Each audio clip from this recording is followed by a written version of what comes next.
Hello friends, मैं आपका दोस्त Ram Vinod, motivational speaker and internationally certified corporate trainer आपका मेरे चैनल पर स्वागत करता हूं।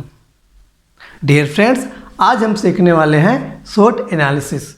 तो आइए आपको सीधे ले चलता हूं पीपीटी पर। SWOT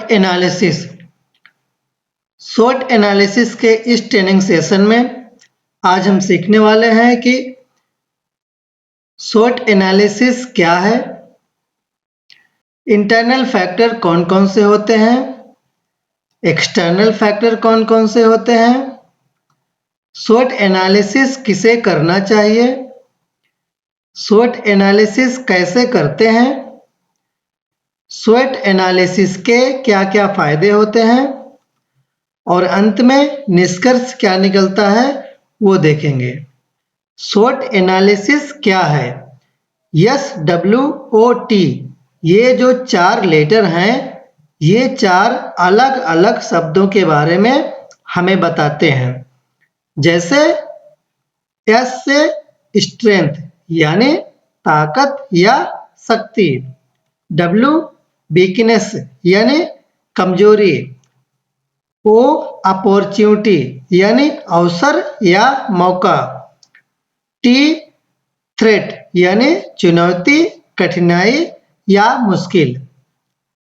SWOT एनालिसिस एक बहुत ही उपयोगी तकनीक है जो किसी भी व्यक्ति विशेष या संगठन को उसकी शक्तियों, कमजोरियों, अवसरों और खतरों की पहचान करने में मदद करता है।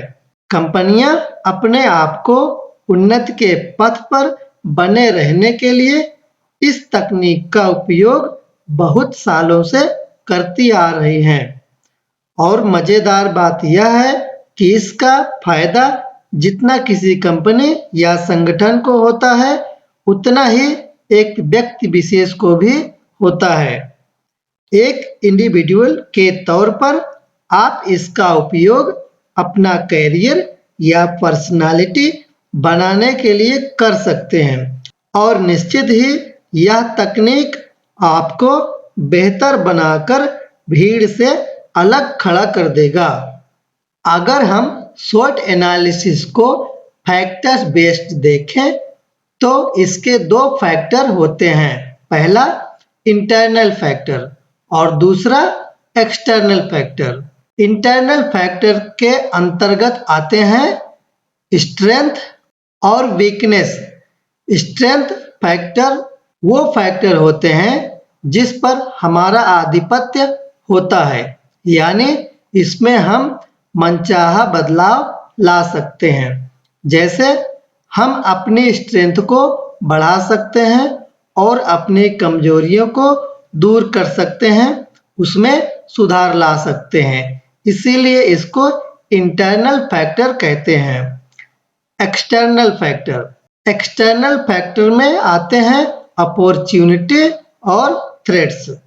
बाहरी फैक्टर होने की वजह से हम इसे अपने हिसाब से नहीं चला सकते, जैसे government rules and regulation, political issues या मार्केट चैलेंजेस, और इसलिए इसको एक्सटर्नल फैक्टर कहते हैं।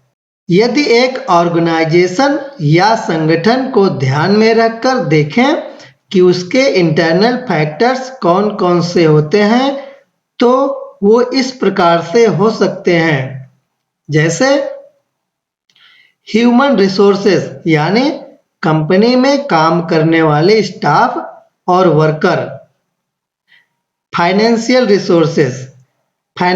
रिसोर्सेज में जैसे फंडिंग, इन्वेस्टमेंट, अपॉर्चुनिटीज और source of income. Physical resources में आते हैं मशीनरीज, इक्विपमेंट्स, लोकेशंस और facilities. Access of natural resources जैसे पेटेंट, कॉपीराइट्स और ट्रेडमार्क्स। एग्जिस्टिंग प्रोसेस में जैसे डिपार्टमेंट हायरार्की, एम्प्लॉय प्रोग्राम्स और सॉफ्टवेयर सिस्टम्स। ये थे एक कंपनी के इंटरनल फैक्टर्स। अब हम समझेंगे कि एक कंपनी या संगठन के एक्सटर्नल फैक्टर कौन-कौन से हो सकते हैं। इन्वेस्टर इन्वेस्टर कंपनी के लिए एक बाहरी फैक्टर होते हैं जो कंपनी में इन्वेस्ट करते हैं। इकोनॉमिक ट्रेंड्स जैसे local market economic trends, national and international economic trends इत्यादि। मार्केट ट्रेंड्स क्या चल रहा है, जैसे नए प्रोडक्ट, एडवांस टेक्नोलॉजी और कस्टमर की डिमांड में बदलाव। डेमोग्राफिक्स रिलेटेड फैक्टर्स भी होते हैं। पार्टनर, सप्लायर, कॉन्ट्रैक्टर के साथ व्यवहार। Government rules and regulation, political issues, environmental और इकोनॉमिक क्राइसिस। किसी भी कंपनी या संगठन के लिए उसकी स्ट्रेंथ, वीकनेस, अपॉर्चुनिटी और थ्रेट क्या हो सकते हैं, एक एक करके समझते हैं। स्ट्रेंथ एक ऑर्गेनाइजेशन या संगठन के लिए वह चीजें उसकी स्ट्रेंथ होती हैं, जैसे कंपनी की कुछ चीजें ऐसी हो सकती हैं जो कि किसी और के पास ना हो, तो उसे कंपनी की स्ट्रेंथ माना जाता है, जैसे प्राइम लोकेशन, प्रोडक्ट या services etcetera. Product quality company के प्रोडक्ट की क्वालिटी ऐसी हो सकती है जो अनमैच्ड हो, सर्वोत्तम हो। कॉम्पिटेंट और स्किल्ड मैन पावर किसी भी कंपनी के लिए एक बहुत बड़ी स्ट्रेंथ हो सकती है। फिजिकल एसेट्स में जैसे इंफ्रास्ट्रक्चर, मशीनरीज, इक्विपमेंट्स, लोकेशंस और फैसिलिटीज हो सकती हैं। Automation through technology latest technology का सेटअप और ऑपरेशन कंपनी के लिए एक बड़ी स्ट्रेंथ है। प्रॉफिट के साथ और मार्केट से कम कीमत पर प्रोडक्ट दे पाना कंपनी की स्ट्रेंथ होती है। आसानी से, कम दूरी से और कम कीमत में रॉ मटेरियल का मिलना भी कंपनी की एक बहुत बड़ी स्ट्रेंथ हो सकती है। वीकनेस ऐसी चीजें जिनमें कंपनी की परफॉर्मेंस अच्छी ना हो, कंपनी की वीकनेस में काउंट किया जाता है। जिन क्षेत्रों में कंपनी अपने प्रतियोगी से पीछे हो, वो कंपनी की वीकनेस मानी जाती है। कंपनी के पास पर्याप्त मात्रा में संसाधनों का ना होना भी वीकनेस है। स्किल्ड मैन पावर की शॉर्टेज कंपनी की बहुत बड़ी कमजोरी होती है। आज के समय में किसी भी बिजनेस के लिए टेक्नोलॉजी एक महत्वपूर्ण भूमिका अदा करती है। यदि कंपनी में इसका अभाव है, तो यह कंपनी की वीकनेस है। कंपनी द्वारा बनाए गए प्रोडक्ट की कीमत यदि मार्केट में उपलब्ध सेम प्रोडक्ट की कीमत के बराबर है या ज्यादा है, तो कंपनी के लिए बहुत बड़ी कमजोरी है। अपॉर्चुनिटी कंपनी को ग्रोथ या प्रॉफिट के लिए मिलने वाले अवसरों को अपॉर्चुनिटी कहते हैं। जैसे मार्केट में डिमांड ज्यादा है और सप्लाई कम, तो यह कंपनी के लिए एक अपॉर्चुनिटी है कि वह प्रोडक्ट सप्लाई करके प्रॉफिट बना सकता है। ऐसा प्रोडक्ट या सर्विसेज जिसकी डिमांड समय के साथ बढ़ती जा रही हो। जिस मार्केट में आप बिजनेस कर रहे हैं वहां पर कंपटीशन कम हो। मैन पावर का कम सैलरी में उपलब्ध होना भी कंपनी के लिए एक अपॉर्चुनिटी है। टेक्नोलॉजी का कम कीमत पर उपलब्ध होना कंपनी के लिए एक अच्छा अवसर होता है। मीडिया या प्रेस द्वारा कंपनी की कवरेज होना कंपनी को लाभ पहुंचा सकता है। थ्रेट्स किसी भी कंपनी या संगठन की ग्रोथ या स्मूथ ऑपरेशन में आने वाली बाधाओं को कंपनी के लिए थ्रेट्स यानी चैलेंजेस कहते हैं। जैसे मार्केट में बने रहने के लिए टफ कंपटीशन का सामना करना, मार्केट में नई कंपनियों का आगमन होना, मार्केट साइज में दिनों दिन कमी आना, कस्टमर के नजरिए और व्यवहार में बदलाव आना, गवर्नमेंट रूल्स एंड रेगुलेशन का फेवर में ना होना, पॉलिटिकल इश्यूज का होना, वातावरण में बदलाव आना और आर्थिक क्राइसिस का आना इत्यादि कंपनी को मुश्किल में डाल सकता है। मीडिया और प्रेस द्वारा कंपनी की निगेटिव इमेज को पेश करना, रॉ मटेरियल की सप्लाई में कमी होना आदि कंपनी के लिए बड़े चैलेंजेस हो सकते हैं। SWOT एनालिसिस किसे करना चाहिए? SWOT एनालिसिस द्वारा किसी भी कंपनी या संगठन की मौजूदा स्थिति का पता चलता है और उसके अनुसार कंपनी की स्ट्रेटजिक प्लानिंग करना कंपनी के लिए लाभदायक सिद्ध होता है।